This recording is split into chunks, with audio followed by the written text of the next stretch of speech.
আমার আল্লাহ তাআলা বলেন, আল্লাহর আদেশ নিষেধ, নবীর সুন্নাত ভিতরে ঢুকানোর পর দুটো কর্মসূচি নিয়ে যদি সামনে আগায় যাও, আমার আল্লাহ তাআলা তোমাকে জান্নাতুল ফেরদাউস দিয়ে দিবেন। এক নম্বর কর্মসূচির নাম হলো ঈমান। কি? আল্লাযীনা আমানু ওয়া আমিলুস সালিহাত। এক নম্বর কর্মসূচির নাম হলো ঈমান। ঈমানটাকে মজবুত করা লাগবে। আজকে আপনার আমার ঈমানটা মজবুত নাই, ঈমানটা বড় দুর্বল হয়ে গেছে, ঠিক কিনা জোরে বলেন। এই যে দিনাজপুরে বয়ানে গেলাম, সেখানেও গিয়ে দেখলাম বয়ানে যাওয়ার পরে বয়ান করার পরে বলে, হুজুর গো, আমাদের এলাকায় খ্রিস্টানরা এসে বলেছে 15,000 টাকা দেওয়া হবে, বিনিময়ে তোমরা খ্রিস্টান ধর্ম গ্রহণ করা হবে। মুসলমানেরা 15,000 টাকা পাইয়া ইসলাম ধর্ম বাদ দিয়া তারা খ্রিস্টান ধর্ম গ্রহণ করেছে। বলেন না নাউযুবিল্লাহ। কি দুঃখ, কি দুঃখ। আজকে দেখা দেখে মুসলমানের ঈমান কি পরিমাণ দুর্বল। আল্লাহ কোরআনের এক জায়গায় বলে, আমিনু কামা আমানান নাস। সাহাবায়ে কেরামের মতো ঈমানটাকে মজবুত করে নাও। সাহাবায়ে কেরামের ঈমানটা কি পরিমাণ মজবুত ছিল রে ভাই। হযরত বেলালের কথা আপনারা শুনছেন, এরপর আমি আবার বলছি, হযরত বেলাল তো এত পরিমাণ কালো, আমরা যে এখন কালো মানুষ দেখি এরা তো তেমন বেশি কালো না। হযরত বেলাল এত পরিমাণ কালো ছিলেন রে ভাই।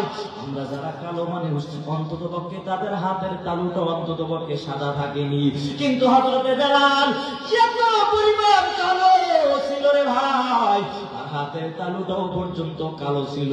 এই এত কালো মানুষটা আল্লাহর কাছে কি পরিমাণ ভালো ছিল, বলেন না সুবহানাল্লাহ।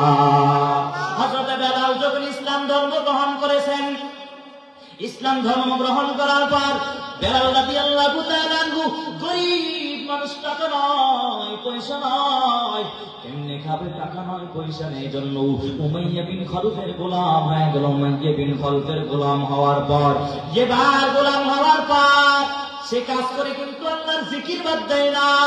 একদিন উমাইয়া তাকায়া দেখে বেলাল ঠোঁট নাড়াচাড়া করে, জানি কি করতেছে, কি ব্যাপার। উমাইয়া বলে, রে বেলাল, তুই ঠোঁট নাড়াচাড়া করে কি করো? বলে, আমি আল্লাহর জিকির করি। বলে, কোন আল্লাহর জিকির করো? তোমারে যিনি বানায়াছেন, আমারে যিনি বানায়াছেন, ওই আল্লাহর জিকির করি। বলেন না সুবহানাল্লাহ।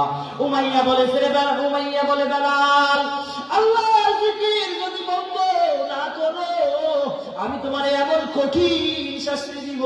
এবার বেলাল রাদিয়াল্লাহু তাআলা ঈমান এত পরিমাণ মজবুত ছিল রে ভাই, ঈমানদারের ঈমানের উপর আঘাত আসলে এমনি ঈমানটা বেড়ে যায়, ঠিক কিনা জোরে বলেন।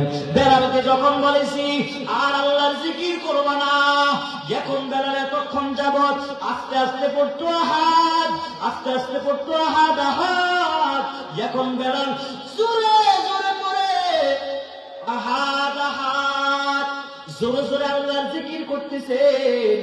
এবার উমাইয়া দেখছে বেলালকে কোনোভাবে থামানো যায় না। এবার সিদ্ধান্ত নিল বেলালের হাতে পায়ে রশি লাগাইয়া বেলালকে কঠিন শাস্তি দিবে, আরবের উত্তপ্ত গরম বালুর মধ্যে শোয়া দিবে।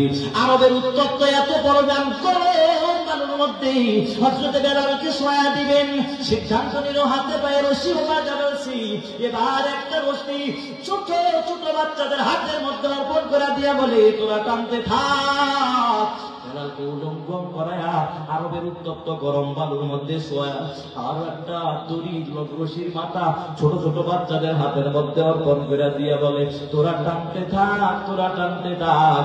বেলালে এত পরিমাণ কষ্ট পাইতেছে, বেলালের পিঠটা পর্যন্ত পড়ে যায়। এরপরও বেলাল আল্লাহ বলা ছাড়ে নাই, এরপরও বেলাল আল্লাহ বলা ছাড়ে নাই। বেলাল আসমানের দিকে তাকায়া বলে, ও দয়ার মালিক, যদি আল্লাহ আপনি আমার আরো শাস্তি দেন, আমার কোনো আফসোস নেই, তবে আল্লাহ জাহান্নামের আগুন যেন আল্লাহ না জ্বলি। বেলাল শুধু এই কথাটাই বলছি, এরপর আল্লাহ বলা ছাড়ে নাই।